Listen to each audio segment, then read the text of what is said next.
I'm Matt Gelka in Washington, where the current president could further test his executive power, claiming he can nullify former President Joe Biden's pardons that he made before he left office. The Donald Trump administration isn't quitting the Joe Biden administration.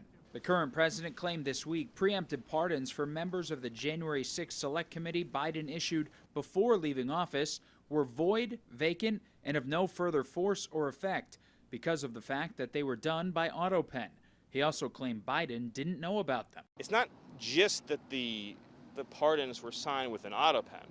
It's that clearly the former president, Joe Biden, had absolutely no awareness of or any clue about what was being signed in his name when he's on a beach in Delaware doing God knows what. The claims that Biden was unaware of the pardons and the use of his signature are being made without evidence. It's another chapter in the ongoing beef between the current and former presidents, as Trump wants to keep investigations into his predecessor and his actions going. Presidents do use autopens. Obviously, it's not the best practice when you're issuing a pardon to use an autopen, but in fact, a pardon doesn't even have to be in writing. A president can give a verbal issuance of a pardon. A George W. Bush Department of Justice opinion from 2005 determined autopen signatures were allowed, stating in part, the president need not personally perform the physical act of affixing his signature to a bill he approves. Missouri Attorney General and Trump ally Andrew Bailey demanded at the beginning of the month the Department of Justice open an investigation into whether or not Biden did approve the pardons,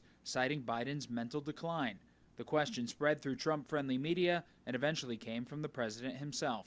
Members of the J6 committee have mostly dismissed the president's view. So there was just one signature for everybody on the committee. That's the same way that Donald Trump pardoned nearly 1,600 insurrectionists, including hundreds of violent cop assaulters. The president admitted that he himself has used an autopen, but he said it was for very unimportant papers.